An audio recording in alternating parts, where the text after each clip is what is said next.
Part of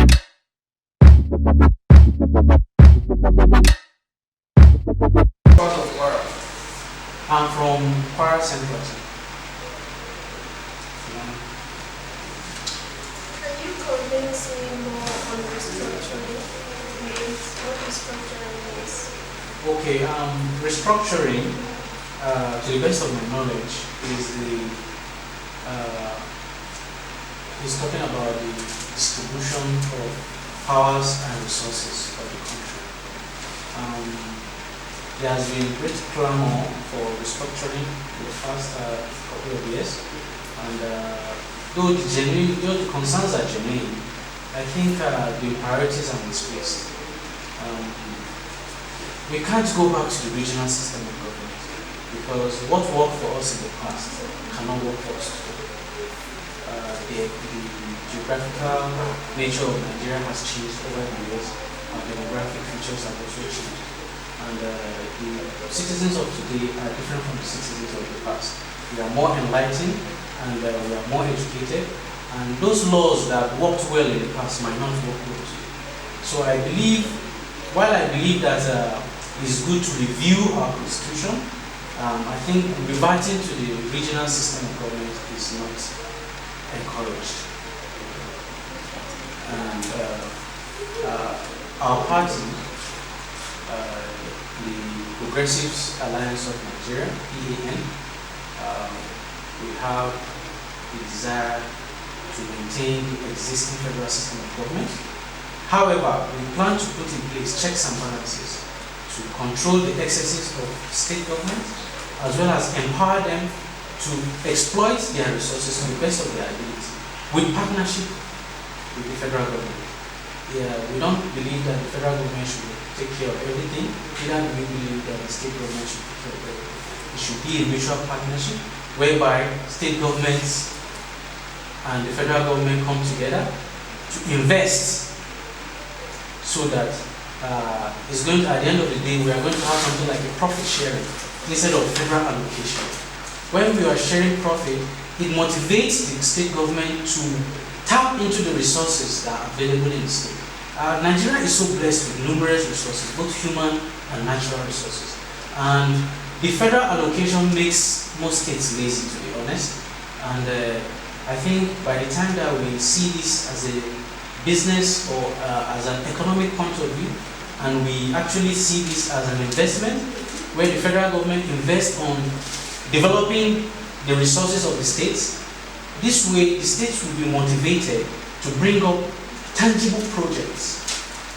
And the federal government will be able to exercise its supervisory role and bring in the necessary expertise required to exploit these resources to the best of to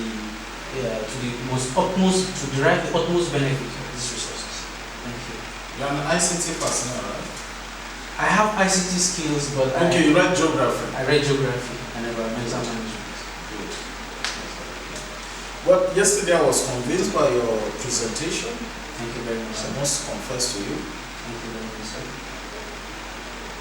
But there's something you will do for me if you pass to the next round. I promise you I'll give you my special handshake because I love your confidence, I love your presentation. Thank you very I'm much. not going to ask you questions. I think you will be the only candidate I'm not going to ask questions. Thank you very much. What I want you to do is that we maintain this spirit you have. Thank you very much. Even if you are not the presidential, next president, even if, I'm not praying for you not to win, but even if you are not going to do that, I see you like someone that is going to have, that the country will benefit more from. Thank you very Okay? much. Yes, sir. And well, maybe with time, there are special offers that will come. Using the judges' connection, which I'm going to do that together with her personally. But I want to, your intelligence is something very, very special, and I don't want you to be carried away by that. Thank you Okay? very much. So please work more on your presentation, but there's something I want you to work more that is very, very critical. Talk to your electorate so that they can vote for you more. Okay? They can do that. That is part of the criteria that can save you from the house. Okay? Thank you very much. All right. And Thank with you. this, I want to ask you a question. What are your 4 point agenda areas you mentioned yesterday. Okay. The first one is accountability. The second is education. The third is food sufficiency. The fourth is economy. And we have security and youth development. Thank you very much. So once again, my name is Yahya Shoaib, and I'm the youth governor for Kwara State. Even if I'm sleeping, I will know your name. Thank you very much, sir. You're welcome. Thank you, sir. Have a nice day. You're welcome. Thank you.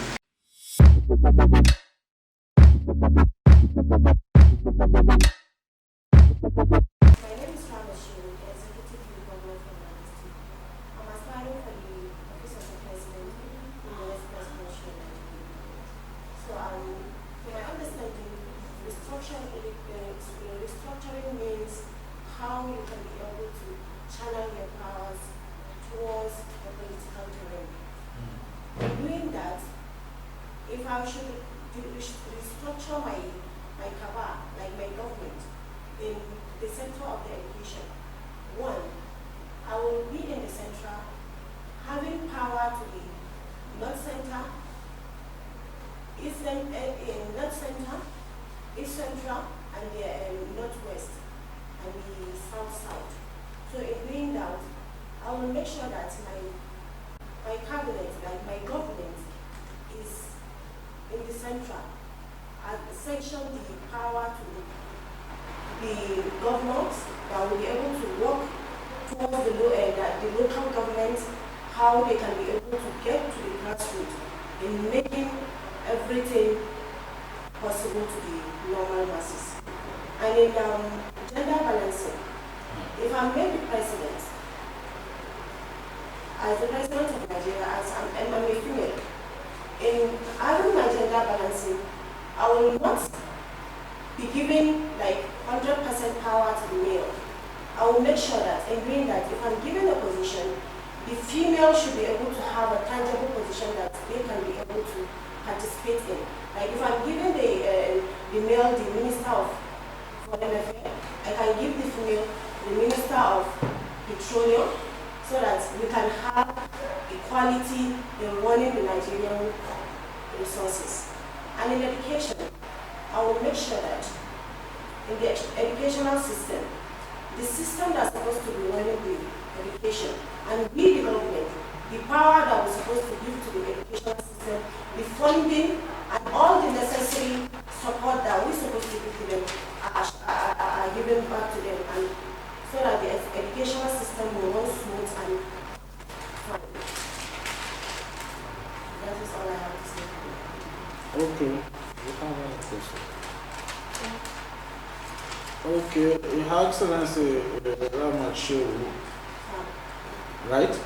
Yes, sir. From Niger State. I want you to speak on how do you intend using your party, the PPP, to Restructure Nigeria. Nigeria using the security challenges we are having? So if I'm to use my party to restructure Your party constitution. my party Right. to restructure the system of Nigeria, Security.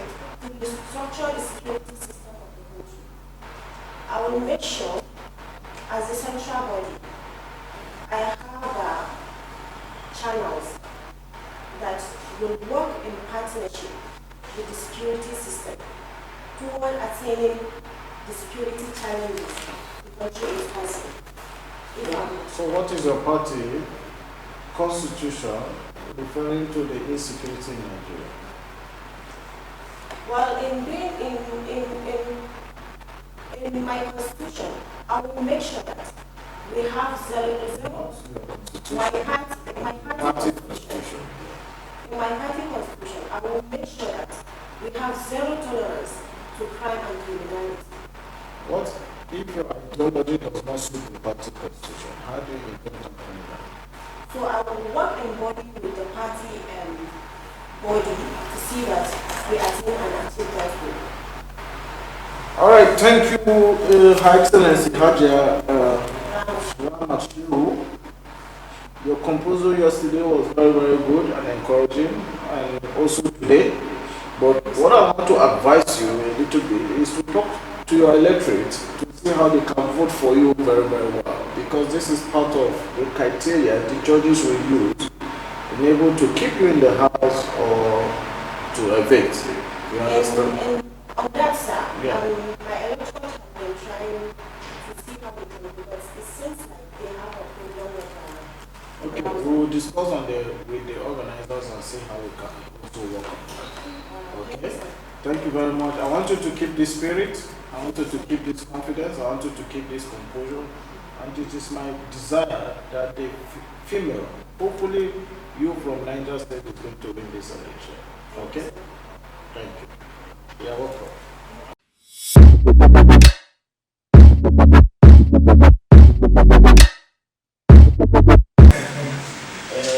Osun State, Abi? Of course. Yes, Osun. Your name, sir? Komolafe Tolulope. Coming out there, Osun State. APP. Yeah. What's the name of APP? All People's Party. Okay, thank you, Your Excellency. Yesterday you spoke about security, education, diversification of the economy. Yes. I want you to use these 3 points to see how you can restructure Nigeria, and also tell me what restructuring is all about. Maybe you should first tell me what restructuring is all about, then you use this key agenda you spoke about yesterday. Thank you.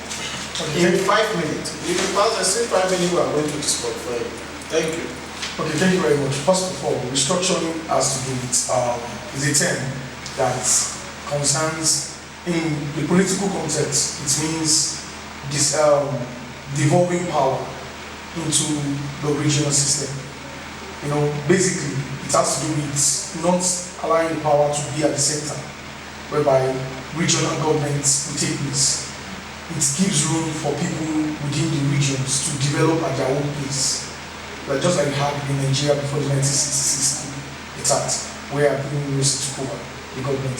Prior to that time, we had the regional governments where Awolowo was in charge of the western region and Ojukwu was in charge of the eastern region.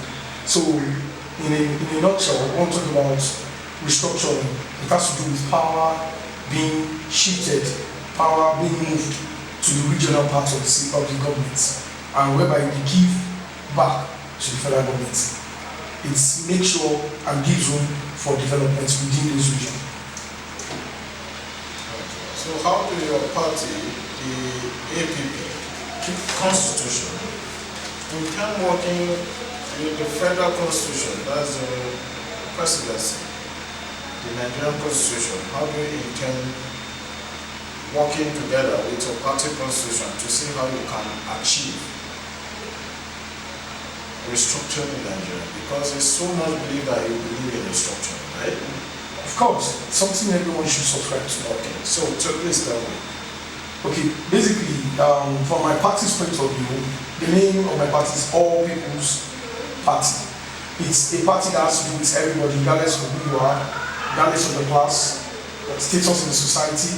So basically, if peradventure my party is given the room to preside over this country, I can assure that one of my ideologies is making sure that regional government is actually incorporated in our system.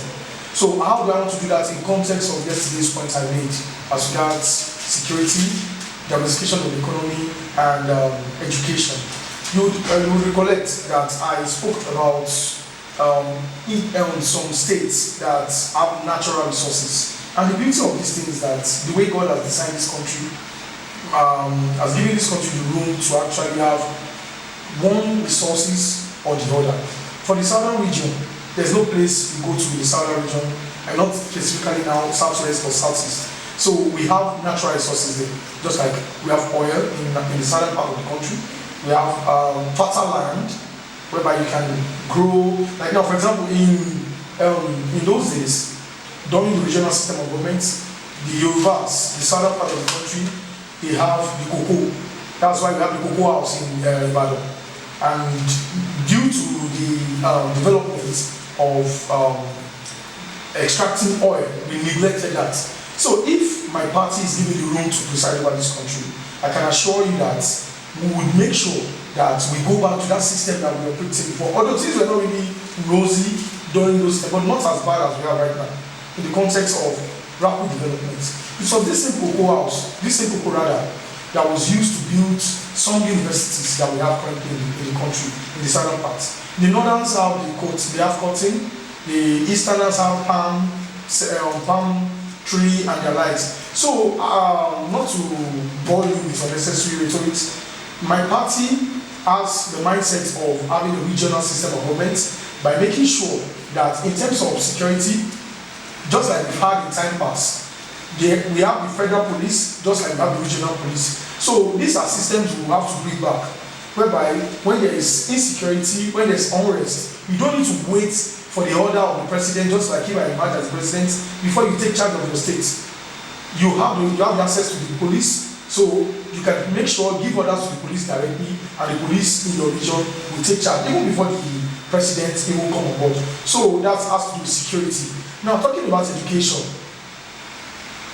it was not the federal government during the Awolowo era that built one federal university in Ife. It was the regional government led by Awolowo.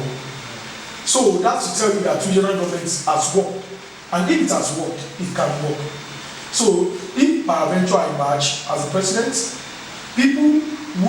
governors who are in charge of their regions will be given free access to develop their country, their region at their own pace. In fact, one of the beauties of regional system of government, or restructuring as the case may be, is that it allows you to develop at your pace. In fact, it helps you to put other persons from other regions on their toes. Because if you see that the southern region is doing well, you won't want to be left behind from the eastern region. In fact, the northerners will not want to say, oh, we want to do something. So, as a matter of fact, a well-meaning Nigerian, a well-meaning president should look out for restructuring so that the country can develop. Thank you, Mr. Mr. Joshua. Yesterday, your presentation was superb. Okay. Today, you added more. Okay. But you are not dressed like someone from Osun State. I don't know what happened. But I hope next time you are going to do that. But I love your composure. I like your presentation. You really captured my mind yesterday, and you will try to do that today. Maybe I'll give you a special handshake if you escape the next round. But what I want you to do is that you talk to your electorate to see how they can vote for you more, because this is part of the criteria in saying that we save candidates who really have the desire to win this contest. Okay? I want you to discuss more on them. Like I said, I want your conclusion, but today your outing, your appearance was not making me feel as if you are from Osun State. You speak more like a foreigner than from Osun State. But first, your conclusion was okay by me. Your presentation was okay, excellent. And the manner of way of answering questions was excellent too. Okay?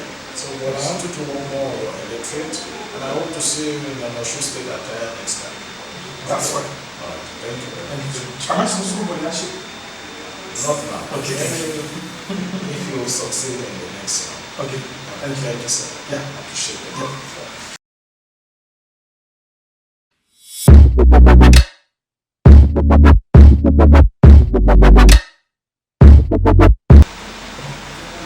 Restructuring, I think, will go a long way in helping us to stabilize and grow our economy and engage a lot of people, citizenry in general.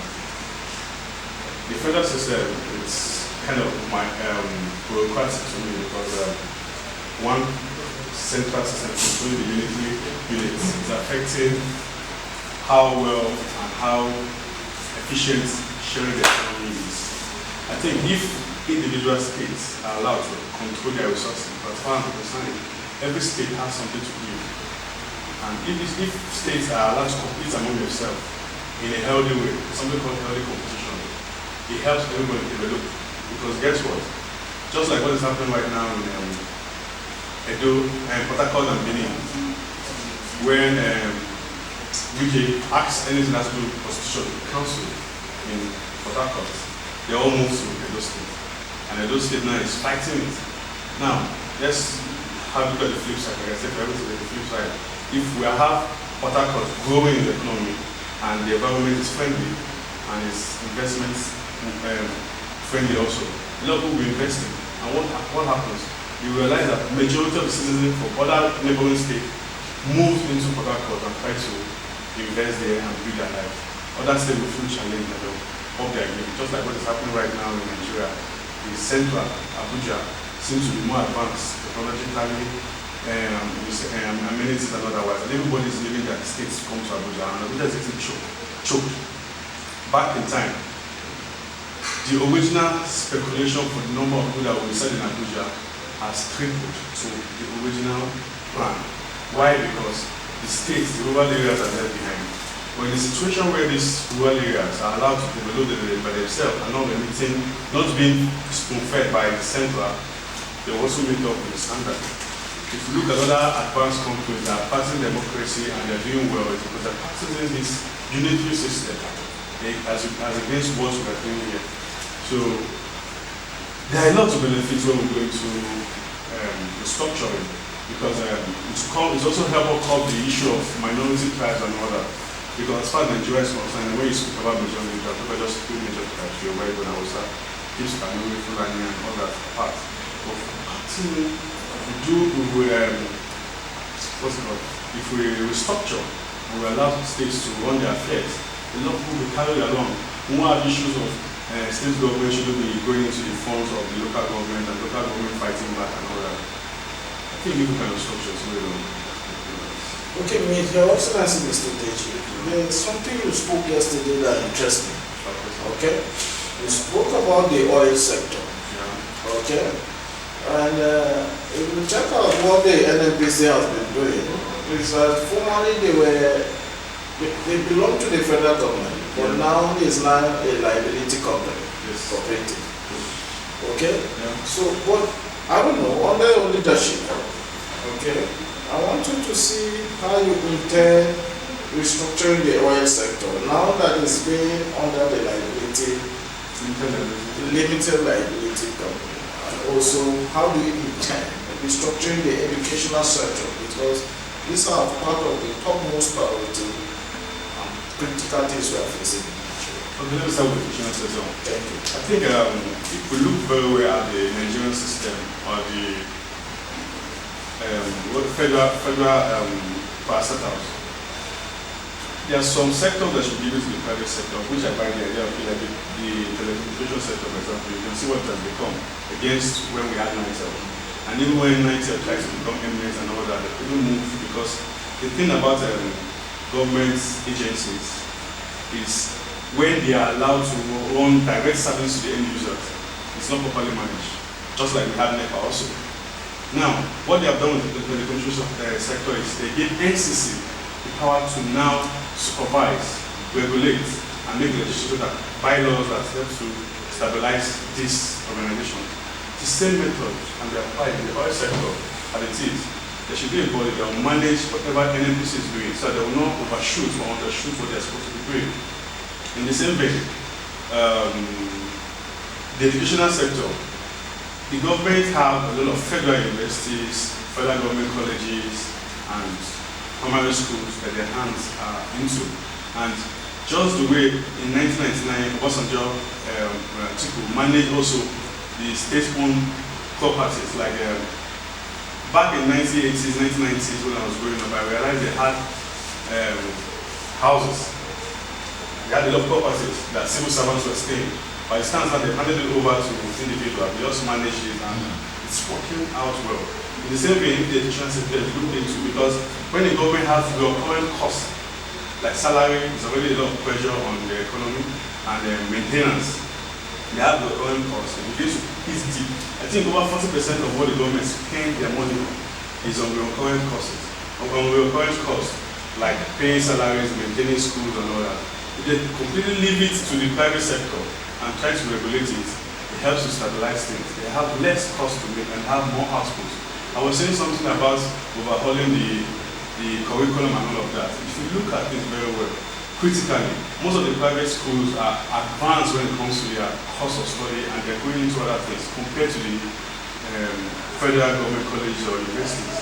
And you have less crisis in private schools compared to federal government managed schools. The strike doesn't affect them. That's why most people now eventually are, because whether you like it or not, people tend to understand which is better in the long run. It might not be cost effective, but the time management is there. But at the end of the day, the goal is achieving what you are paying for. Most people want to pay, but let them get the results.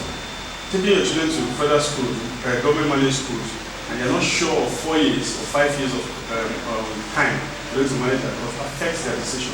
So most people are moving to the private sector. Why not hand this over to the private sector so they can manage it while you regulate it? Same for the oil, same for the education. Thank you, Excellency. I must confess that yesterday we appreciate your confidence, your composure, your presentations. Okay? That still maintains today. Okay? My advice to you is that you see how you talk to your electorate to vote for you more, because this is part of the criteria the judges will use, okay, to see if you stay on that in the next stage of this program. Okay?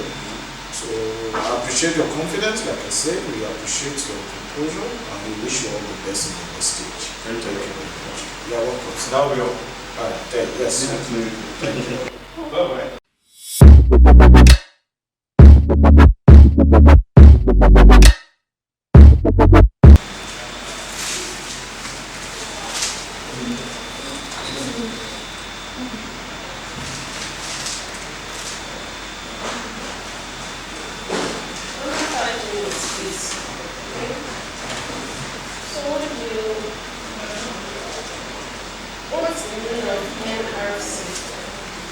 Okay. Good evening. My name is Salim Musa Ibrahim, and I am the Youth Executive Governor of Plateau State. NRC refers to National Reformation Council. What do you mean by restructuring? Okay. You see, restructuring means changing structures to workable things. Just changing the way something is being operated.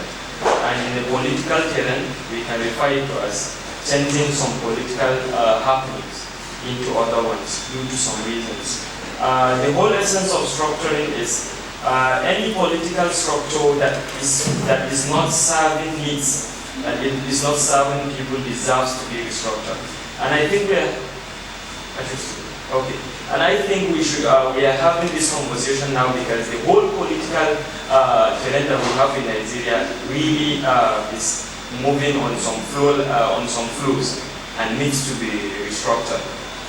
For me, I am a firm believer of restructuring. I've always been this, and I have always clamored for restructuring. I am an advocate for it for my reasons. First, people need to understand that I am a strong believer of one Nigeria, and I so much believe in the forging of the Nigerian unity on the basis of equality, equity, and political justice. But however, if we look at Nigeria today, there are so many things that are not working as they should.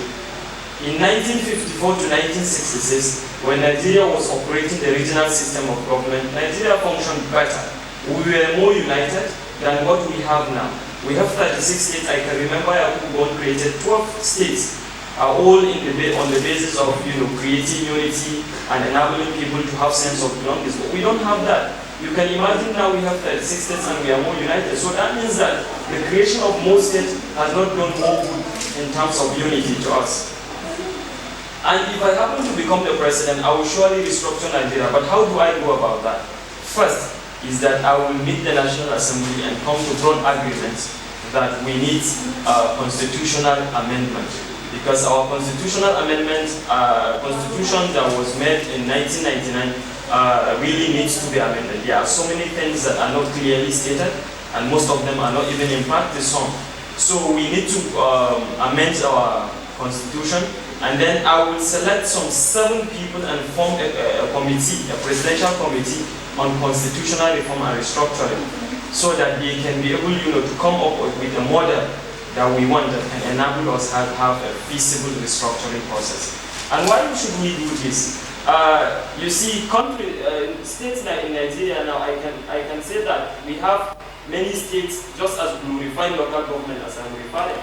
Because these states, they are small, they are not catering for their needs, they are not solving poverty, they are not solving the education crisis that we have.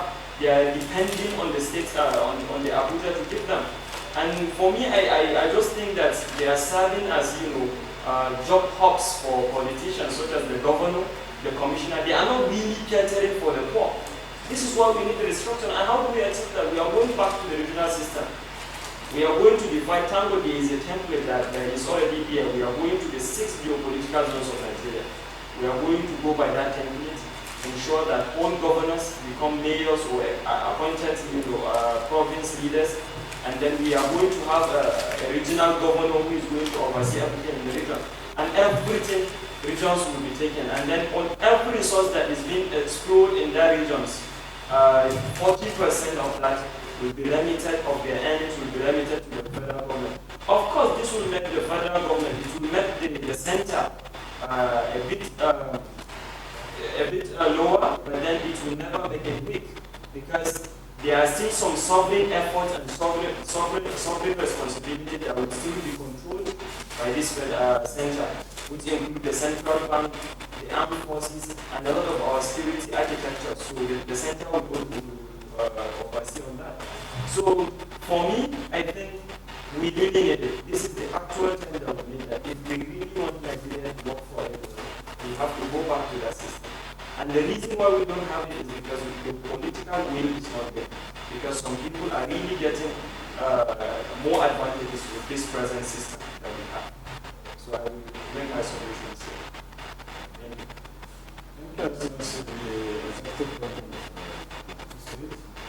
I don't want to ask you too much question because yesterday you were able to convince me.